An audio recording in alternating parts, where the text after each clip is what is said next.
What's up guys, it's Scoopman5000. Today we're back for another action figure review, looking at some DC Multiverse. This is the Last Night on Earth Batman and Omega. So two more Batmans for the shelf and for the collection of Todd's DC Multiverse. And people are always going to complain there's too many Batman figures, but these are two very unique ones. Just like the Gold Label, just like the Dark Knight's Metal, these are Batman figures that we don't have in our collections yet. Obviously Batman's going to be a top seller, but also as long as we get cool designs like this from unique stories, I don't have an issue with getting a million different Batmans. They don't all look the same, especially when you get into Metal and now The Last Night on Earth, another Capullo and Snyder comic book that's very wacky, very wild. And the two other figures in this wave, Wonder Woman and Scarecrow, definitely represent that. I wasn't able to find those figures, so for now it's just these two. But overall, I'm still excited. I was super excited to find these in the store. For the packaging, this is the wider box because we are getting Build-A-Figure pieces for Bane, but they got big windows showing everything you got in the packaging. On the right side, you're getting an extension of the window with the name of the character. On the left, you're getting an even larger name of the character and the Last Night on Earth subline. On the back, you get the artwork from the card, you get the Build-A-Figure information and the other characters in the wave. Getting the figures out of the packaging, there's a couple accessory things to go over. They're both going to come with that figure stand. I'm not even going to go over it, but both of them also come with the signature trading card in this line, always one of my favorites. This is the same artwork from the back of the box, and these are panels ripped directly out of The Last Night on Earth. So you got Batman crawling through the desert with the head of the Joker, and then you got Omega kind of in his maestro lair, looking all intimidating. When you flip that to the back, you're getting the read-ups and the stats. They both have the same stats because they are both Bruce Wayne Batman. Both figures also include Bane Build-A-Figure pieces, which unfortunately I'm just going to be sitting on for a while until I find Wonder Woman and Scarecrow. Batman has the two fists and the head sculpt, and then Omega has the legs. Starting out with Batman, he's got the coolest of the bunch. He comes with the head of the Joker in the lantern, one of the signature kind of visuals of the Last Night on Earth storyline. It's a unique head sculpt in there. This head sculpt to me doesn't look like a Capullo designed Joker, but it still works. It gets that effect. It's got the cool orange transparent plastic. It almost looks a little foggy in there. And then Batman also does have the club from when he's escaping Arkham in the beginning of the story, and he rips that off of one of the guards. And what we're left with is a very cool, very unique Batman figure from a very crazy storyline. I actually read it in preparation for this review, and already I'm kind of losing details. It's a very wild story where they don't really tell you everything that's happened. It starts out in like a distant future, and this version of Batman wakes up in Arkham Asylum, and Alfred is there, and he's telling him that Batman is basically something that he made up in his head, and all these stories that he knows about Batman are just things that he made up to cope with his parents, and that he's been in Arkham for all these years. But as it turns out, this is a clone of Batman that was implanted with all of Batman's memories as kind of an emergency protocol if Batman ever died. And so there's this world where there is no Bruce Wayne for Alfred, so Alfred kind of takes this clone of Batman and he creates this whole Arkham situation so that way he can have a Bruce that isn't Batman in his final years. And if that sounds confusing, that's because it is. And I think that goes back to some previous Capullo, like New 52 stuff, that whole protocol where there's this clone of Batman. But it basically starts out the story that way. And this version of Batman, this suit is like a makeshift suit that Alfred made. And he said, oh, this is the suit, this is the Batman. And he's trying to basically discredit all these memories that this version of Batman has. But he escapes Arkham, he takes this suit with him, and shortly after he meets this version of the Joker in the head. But as for the figure itself, it's like the total straight jacket look. So you got some really nice texturing and some weathering done on the actual suit itself. Going to the head sculpt up here, it's very unique looking. It's not your traditional Batman cowl. It's made up of different leather bits and pieces. Would have been nice to get maybe like these buckles painted or something just to get that accentuated. But this is supposed to fool Bruce Wayne into thinking that he made this while he was in Arkham. But you got all sorts of scratches and battle damage on top of the cowl. Other than that, it's all cast in the black. In the back here, you got all these different buckles and belts. That's kind of taking the shape of where Batman's cape would be, but obviously those are all just the straps if Batman was kind of tied up like he was Hannibal Lecter or something like that. But it's just so that when you have the silhouette, you know, the cape is showing up there. You get this Wayne Tech logo because I think in the story, Alfred tries to tell Bruce that the Waynes took over Arkham or something like that. But even the suit itself, it kind of looks like it's been through some battles. You got all sorts of holes and scratches and scrapes all over it. Little bit of differentiation there on the shoulders. Even the wrist gauntlets, very creative. It's some more buckles and belts, but designed to look like those spikes at the end of his gauntlets, which is very creative. He's even got the utility belt with all the pouches and pockets. And then he's even got a little holster here for the club. Down into the leg, it's just kind of rolled up prison pants. Lots of dirt and wash over them, which leads into some black boots with some treads on them. To go over his articulation, the head's on a nice ball joint. With that, he's going that far back. This straight jacket does kind of prohibit that. He goes forward pretty well. He buries the chin all the way into that straitjacket, and with that, of course, he's getting some tilt. The torso articulation is pretty unconventional. You can see there's a big gap if you go that far, but where the usual ball would sit, it's much lower, and this straitjacket is mostly one piece. It kind of splits at the belt here. We have the lower part and then the upper part. So with that, torso is going back about that far, maybe a bit more, and it goes forward pretty well. So the range is not lost on it despite what it might look like, and of course you're getting that beautiful ball swivel action going on. He's got pretty good butterfly shoulders. They go back and forward pretty well, all sorts of movement there. You're getting the traditional hinge and the swivel at the shoulder, the upper bicep cut.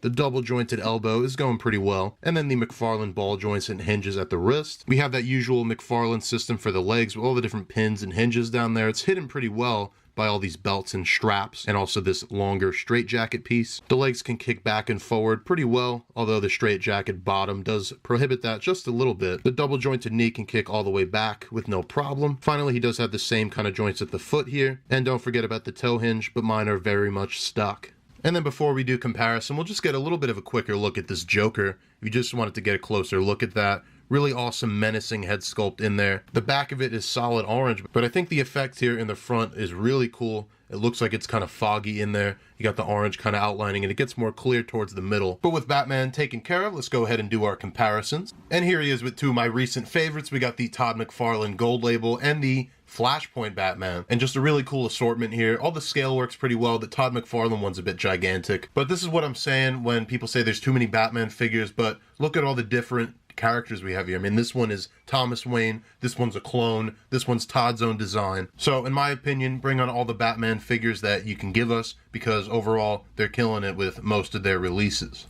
And then here he is with some more Greg Capullo creations, or at least inspired designs. We got the Batman Who Laughs, and then we got the Rebirth Dark Knight's Metal Batman, who also is a bit gigantic, but really cool here. I mean, these three right here, I think represent, Greg Capullo, Scott Snyder, that universe of Batman, I think really well. So if you're a fan of those comics like I am, I think it's really cool to have all these on display together. And then just to get away from Batman figures, here he is with the Action Comics Superman and the Rebirth Joker. And then we're moving on to Omega, and for accessories, he literally just has a pair of fist hands, and that is about it. But he does come with those big Bane legs that take up most of the packaging. But as for Omega, it's a very Batman Beyond kind of design, but it's also got some kind of apocalyptic mother box kind of things going on in it. And this is actually the original version of Batman in this Last Night universe, the one that Alfred kind of thought was dead, or at least dead to him. It's kind of revealed later in the book that this is old man Bruce Wayne, but he's kind of gone crazy, he's gone evil, because this is a world where Lex Luthor has convinced everyone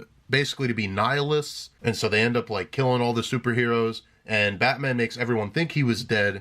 Then he kind of comes back as Omega. He kills Darkseid at some point and gets the anti-life equation. He recruits Bane and Scarecrow to kind of be his disciples or his messengers, and really it's just a whole crazy story. And this story is kind of, no pun intended, batshit insane, but we are getting very cool designs for these figures. Even the Wonder Woman and the Scarecrow, those are really cool designs as well. But as for Omega, a very cool design, and what I think they really captured well here is in the head sculpt, and specifically the shape of it. This looks right out of some Greg Capullo artwork. I don't know how to describe it. I guess angular would be the way, but even if you look at this card artwork, which is taken right out of the comic, that shape of the head there is just spot on. Just very stylized, very angular, very cool looking Scott Snyder artwork. But I think that Omega kind of fits in almost with the Dark Knight's Metal Crew, because it is basically another version of Batman that went evil. This is definitely a universe that is kind of like one of the dark universes where something just goes wrong, everybody ends up dying. But in this case, they end up kind of saving the day at the end of Last Night on Earth. I don't know, it's a crazy story, and I don't want to ramble on too much about it.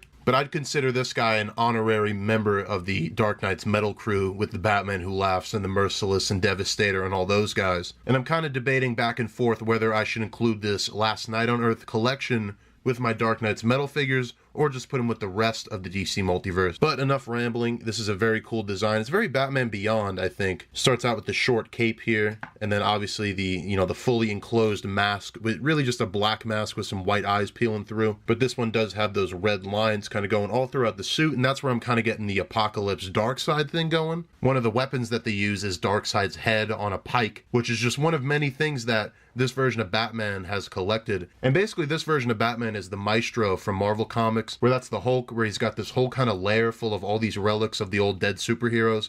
Batman here, Omega has the same thing. He's got this room, heroes and villains, all their different costumes. Here you can see he's got dead shots to the left of him. But yeah, one of those is Darkseid, and that's how he gets the anti-life equation or something like that. It's all kind of crazy. But it's a cool figure. It's an interesting character. You got some nice designs here. I really like the contrast here between this kind of shiny black plastic, and then you get this matte gray, which is very clean and very eye-catching. The big wide Batman logo is also kind of reminding me a bit of Batman Beyond. It's kind of like if you took the Batman Beyond logo and stretched it out and made it a bit fatter. And there's some really nice texture with that gray undersuit, but overall pretty cool stuff. We're going to go over his articulation now. The head's on the ball joint. It looks pretty far forward. It looks down pretty much all the way too, and you're getting all sorts of tilt. It's really not limited at all because of how kind of small the head sculpt is, or at least the neck would be. The torso here is more traditional for the DC Multiverse figures, where it's this kind of rubber crotch piece. There's a middle torso and an upper torso. With that, he can go all the way back that much, and then his forward really isn't that great. That's kind of a result of the sculpting here. He's got the butterfly joints similar to Batman. The shoulders hinge and they swivel. The upper bicep cuts there. The double jointed elbows there, and those McFarlane ball joints at the wrist. The McFarlane system at the legs there. The double jointed knee is pretty alright. Then we're getting the McFarlane hinges at the boot, and then we're also getting the toe hinge. And that does about cover Omega, so now let's go ahead and do some more comparison. And for that, we'll bring back the Thomas Wayne Batman and the Gold Label Batman, and again, a fairly consistent height between all these different Bruce Wayne, or I guess Thomas Wayne figures.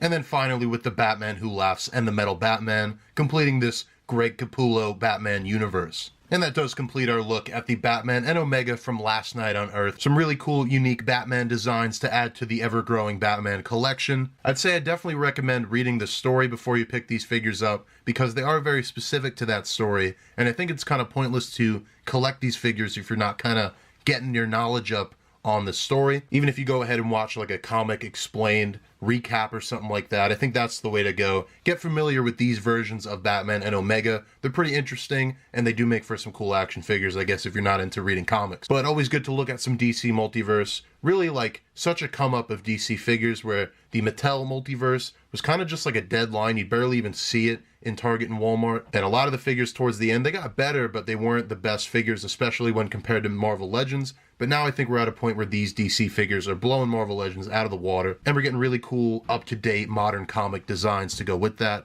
as well as all the stuff from the movies and games and the cartoons. So I think there's something for everybody with DC Multiverse. As always, I'm going to leave it off with some figure photography, and you can see my library on Instagram, scoopman_5000. But that does about cover it for this video. You can go ahead and check out my other DC Multiverse reviews, as well as tons of other action figure lines already on the channel, and I will see you guys in the next action figure review.